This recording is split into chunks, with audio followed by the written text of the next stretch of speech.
Okay, well, you know, I had a video. I published a video about a year ago, more than a year ago, titled something like "A Message to the Israeli People" or "To the People of Israel" or something like that. Until now, it's by far my most popular video. And I think that in that video, I was quite straightforward, and I think I was respectful in that video and in that message. I told you the truth. To the Israeli people, I told you the truth. So let me do it again, because I think that you very badly need someone to tell you the truth. If more of you had listened, actually, and I did get a lot of positive comments from people who identified themselves as Israelis, but if more of you had listened to that first video, well, we might be in a very different place today. And you might be in a very different place today. But what has happened has happened. And here we are. And here you are. So let me tell you where you are. First of all, let me tell you what you did. Okay? You took a bucket and you called that bucket Israel. That's what you did. And you filled that bucket with the blood of Palestinians. You filled it with the blood of Lebanese, you filled it with the blood of Syrians, with Iraqis, the blood of Iranians, the blood of Africans, even Afghanis, the blood of Egyptians, obviously. Yes, you filled that bucket with blood, and then you used that blood to start painting on the ground everything that you said was yours. That's what you did. You painted in their blood what you wanted to claim as your territory. But you painted yourselves into a corner. Yes, you did. You have painted yourselves into a very tight corner, and now you're stuck. You've painted your way out of having any feasible options. But all the while, Uncle Sam was cheering you on, wasn't he? He was helping you to keep that bucket full so you'd never run out of blood to paint with. He kept cheering you on, and he kept your bloody bucket full, and he watched you paint yourselves into a corner the whole time. Yes, Uncle Sam and his whole European team, which is the same team, by the way, that threw your people into the gas chambers. It's the same team that exiled you, that ostracized you, that abused you, and that mocked you, and that tormented you and your people for centuries, until they completely tried to annihilate you under the Nazis. That's the same team that's been cheering you on this whole time. That's the team. They've been watching you paint yourselves into a corner with the blood of the people of the region. And you were foolish enough. You were foolish enough, or you were deluded enough, or you had such maybe an inferiority complex about those Europeans and about those Americans that you were just desperate for their approval. I don't know why you did what you did. Wallahi, I don't understand it. But you were fools to do it. And you ought to realize that now. You ought to realize that the people who hated you ever since they even knew about you, they didn't suddenly have a change of heart. No, they hated you then and they hate you now, and they have hated you the whole time while they were watching you and cheering you as you got yourselves trapped into a situation that you can't get out of, because that's the situation that you're in. That's your situation right now. You're in a situation that you cannot get yourselves out of, and that's a fact. There's no viable exit for you now. I mean, think it through. I don't think you are.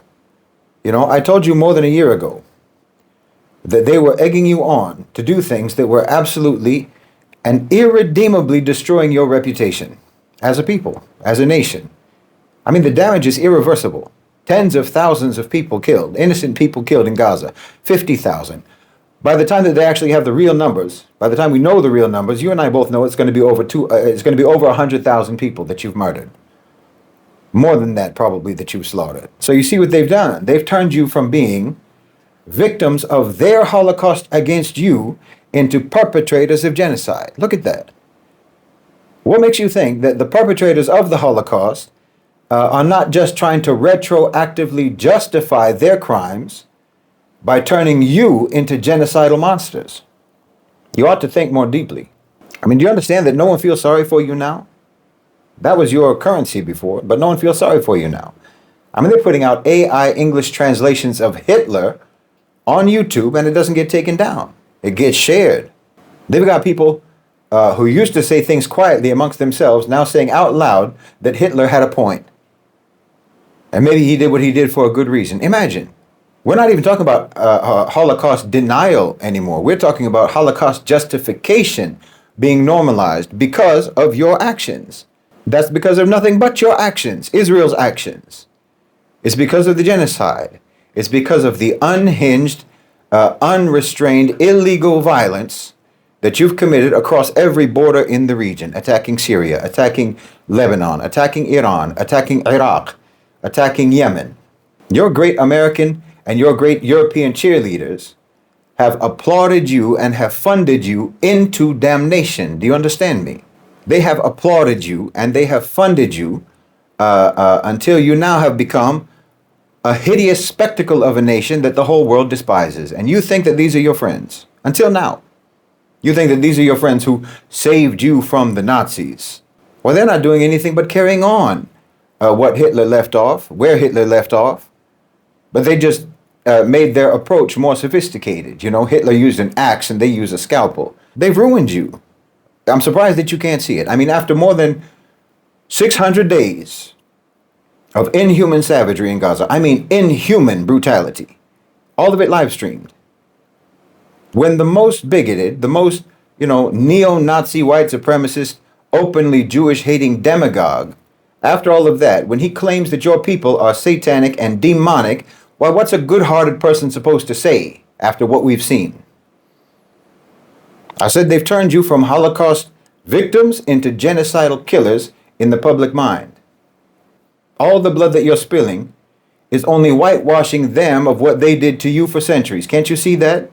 You're justifying what they did to you. And because you insisted that Israel and Judaism are one and the same thing, that only ensures that every Jew now is going to bear the shame and bear the blame and bear the ignominy of what Israel has done and what Israel is doing. Oh, they've got you boxed in. And you let them box you in. I mean, look, Iran, let's talk about Iran. Let me tell you about your situation, your Iran situation. First of all, your whole claim, all these decades, your whole rationale for why the United States had to keep giving you money, had to keep giving you weapons, why you were useful to launder American taxpayer money into the military-industrial complex, right? Why no one is supposed to object to that. No one is supposed to object to the billions and billions and billions of dollars of their money that went to your so-called defense instead of to their own schools, instead of to their own hospitals, their own roads, their own bridges, their own infrastructure. The whole reason that everyone was supposed to go along with that without any complaint was because you were supposed to be in perpetual existential crisis, because you were surrounded by hordes of angry Arabs who wanted to drive you into the sea. Angry, violent Muslims. So you were constantly under threat. And because, of course, people thought of you as Holocaust victims. So, of course, we have to protect you. The American people have to protect you. Even if that really just means protecting defense industry profits. But the rationale worked. The rationale worked because everyone thought, poor little Israel was surrounded and in danger. Okay, Egypt made peace with you. Jordan made peace with you. Turkey made peace with you. The UAE made peace with you. Bahrain made peace with you. Sudan made peace with you. Morocco made peace with you. Now even Saudi Arabia say that they're willing to make peace with you. Lebanon is willing to make peace with you. Syria is willing to make peace with you. Even Indonesia, the most populous Muslim country in the world, on the other side of the world, they're also willing to make peace with you. Hezbollah has been decapitated. And even Hamas is willing to step down. And they're willing to step aside, which means, in practical terms, disarming and disbanding and letting another authority take over Gaza. Another authority who will be willing to negotiate peace with you. So there's nobody left that you can claim threatens you except for Iran. And now, apparently, you're acting like you want to dismantle even that alleged threat. So no one's going to be left now to even justify why anyone needs to protect you anymore. I mean, I know you're trying to resuscitate ISIS in Syria, and you started that dumb little militia in Gaza, that what's his name? Abu Shabab or whatever his name is. Obviously, this isn't going to go anywhere. This is ridiculous. So you think now that you want to go to war with Iran. You want to go after Iran. which you know you cannot defeat on your own. Your own people have said as much. Your own officials, your own military have said as much. You know that you need America to do that. But you understand, America entering the war means regional war. And you are in the region. I know you don't care about what happens to any other country in the region, but if a regional war kicks off, you better believe that Iran is going to unload everything they have on you. And if you think that America is going to be worried about protecting you in that scenario, you are sorely mistaken.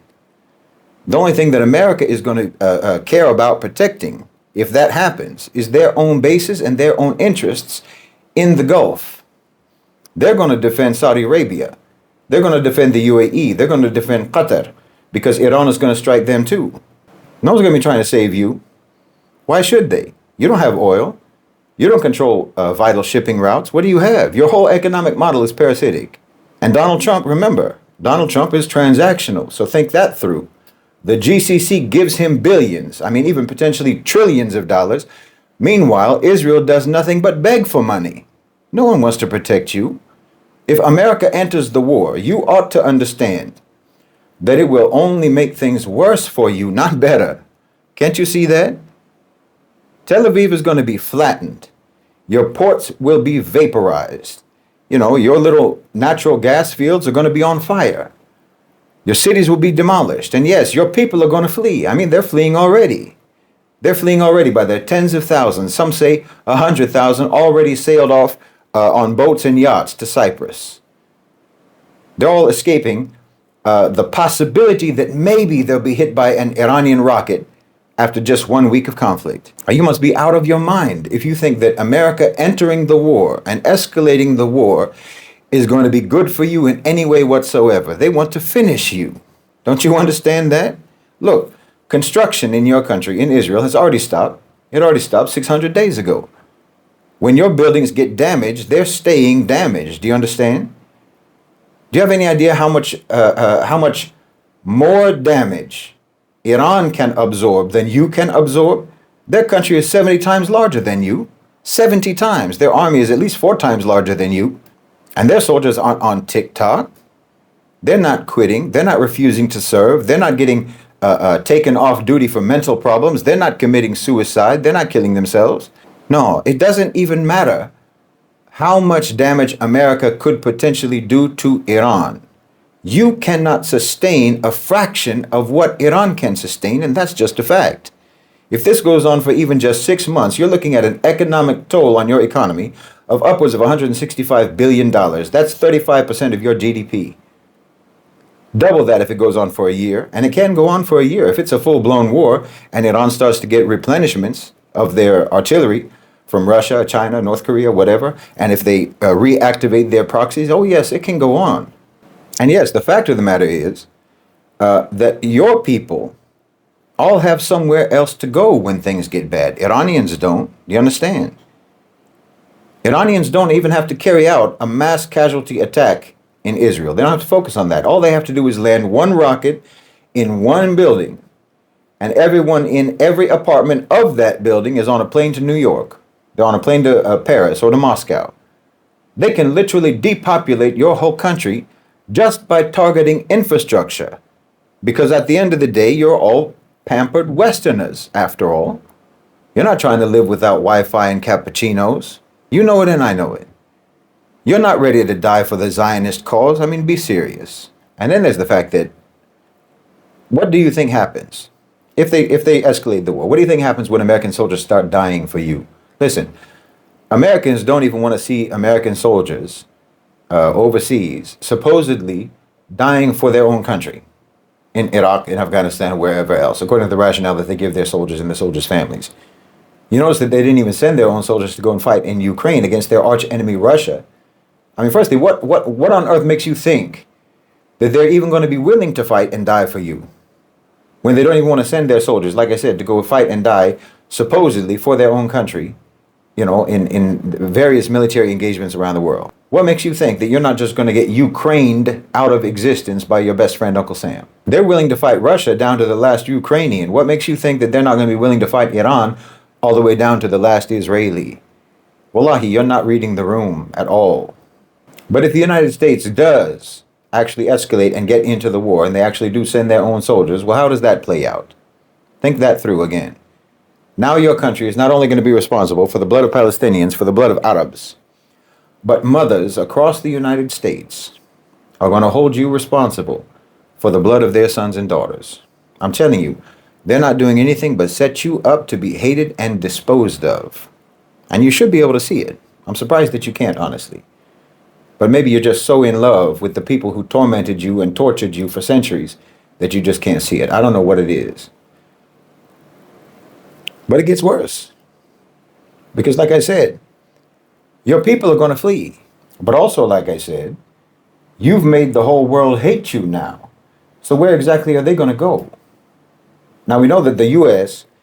Took in Nazi scientists after World War II, so they'll probably be willing to take in your top tech people too. But what about the rest of you? What about the rank and file?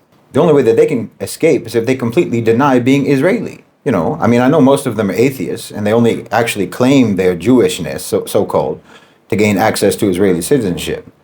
But once they escape a war-torn Israel, they won't even want to claim that anymore, believe me. Again, because you stupidly insisted that Israel and Judaism are one and the same thing.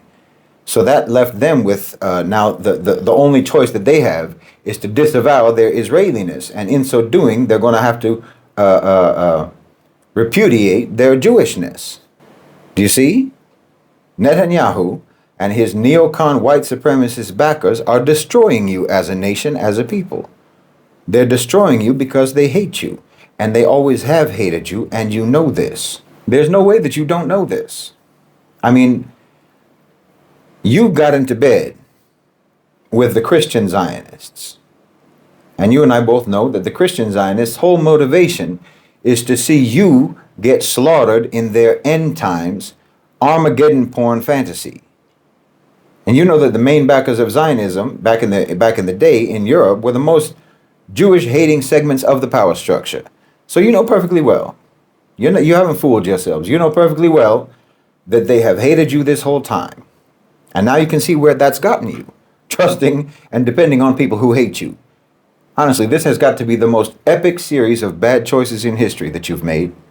And here's the biggest irony.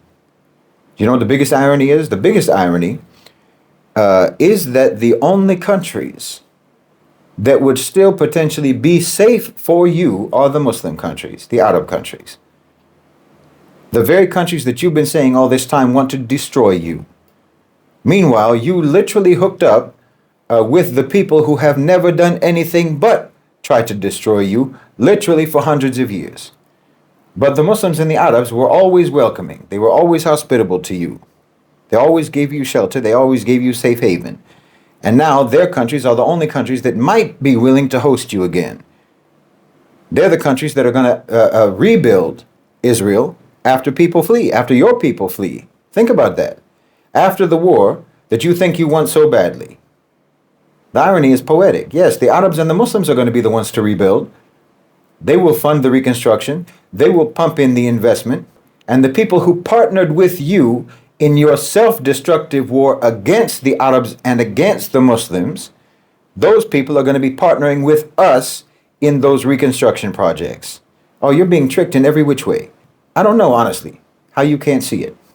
I mean, don't you see how Trump's own crowd, his own crowd, the Tucker Carlsons, the Candace Owens, the Steve Bannons, and so on, well, they've been not so subtly opening the lid off of that repressed right-wing anti-Jewish vitriol for the last 600 days. No one's taking the fall for this but you, do you understand? You're taking the fall. And no one should have seen it coming better than you. You've watched them over the past. You've watched them. You've participated with them. Every single time they turned on someone that they committed crimes with. You know what I'm talking about. But you thought that they wouldn't do it to you for some reason, when they have the absolutely longest record of hating your people. You know, they did it to Saddam. They did it to Noriega. They did it to Mobutu. They did it to the Shah. They did it to Mubarak, to the Contras. I mean, on and on and on. But you thought they really loved you. Is that it?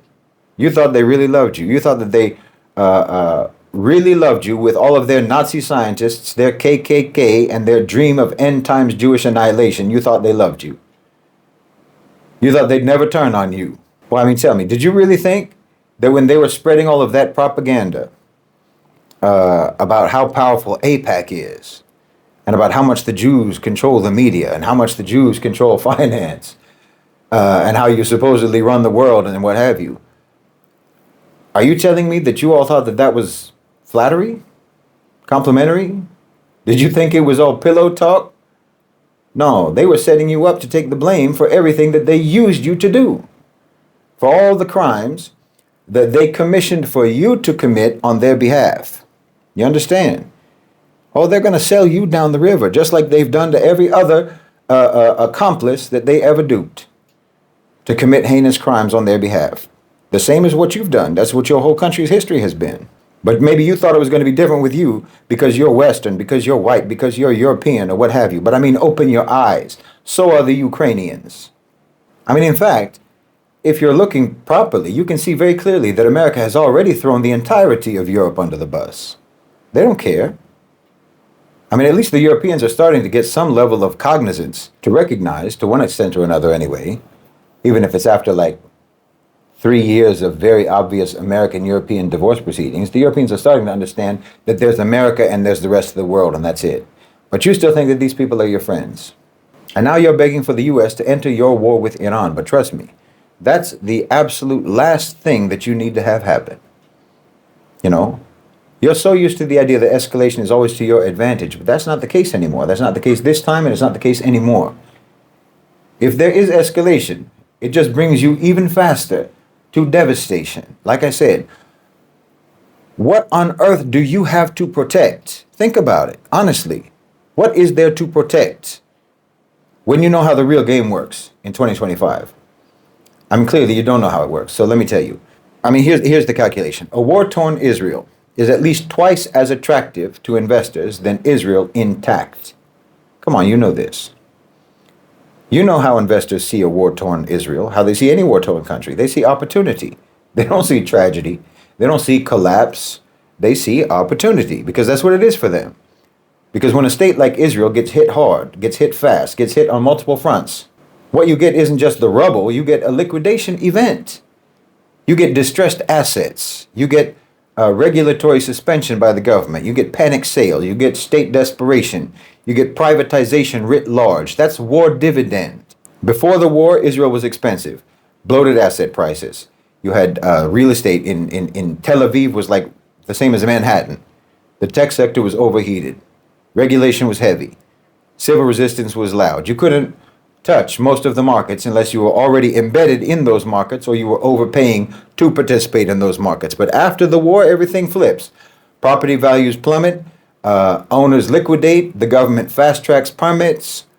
You know, permits that would normally take years. Zoning laws vanish under emergency conditions. And nobody's going to call it exploitation because it's Reconstruction. Even better, the state needs you. You understand? The state needs you. Israel is going to hemorrhage public funds to rebuild. But of course, it can't foot the bill. They don't have that kind of money. They spent too much. So it sells their future off in bonds, in land, in long-term infrastructure deals. You understand? And who do you think has that kind of cash to buy all of that? Again, think it through, because it gets worse. Foreign capital, especially from the GCC, especially from the Gulf, is going to flood you. Not for solidarity, not for peace, but because devastation lowers resistance, and Arab money, Arab ownership, Arab residence, you know, in peace, gentrification gets protested, but in war, it's welcomed as salvation. Every Israeli by 2030 is going to be telling his new Arab landlords and his new Arab investors, you know, I was a peacenik back in the day. I was against the genocide. I protested Netanyahu. I'm an anti-Zionist. That's what you're going to be saying in 5-10 years. So when you think about how much more attractive Israel is for investors after war, now think about whether or not you really want America to escalate. Put it this way. If pre-war Israel intact, scores a 3 out of 10 on the return on investment risk-reward scale for cold capital, post-war, it jumps to 8 or 9.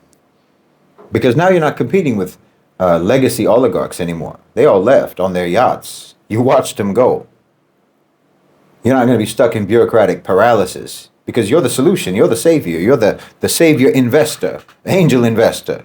And the very people that you hyped up as your mortal enemies are going to be taking over with the help of the very people who promised to protect you against those same people. Welcome to Reconstruction. It's de-Zionization on an industrial scale.